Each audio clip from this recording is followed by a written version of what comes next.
থেকে এ পর্যন্ত আমাকে বা আমার ছেলের জন্য কোনো খোঁজ খবর নেওয়া হয় নাই। এই মার্চের 18 তারিখে আমার হাজবেন্ড ব্রেন স্ট্রোক করে মারা যায়। আমরা বিএনপির পরিবার থেকে আমার ছোট ছেলে জিসানের ট্রিটমেন্ট বাবদ যাবতীয় খরচ বহন করে, তারা আমার খোঁজ খবর নেয়। কিন্তু যাদের রক্ত দিয়ে আজকে এই দেশ গড়ছে সেই সার্জিদ হাসনাতকে আমরা 100টা ফোন দিলেও তারা আমার ফোন রিসিভ করে না। এই উপদেশটা, এই তত্ত্বাবধায়ক সরকার আজ পর্যন্ত পারে নাই আমাদের খোঁজ নিতে।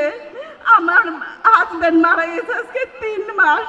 আমার বড় ছেলে মারা যাওয়ার পর থেকে আমার হাজবেন্ড অসুস্থ।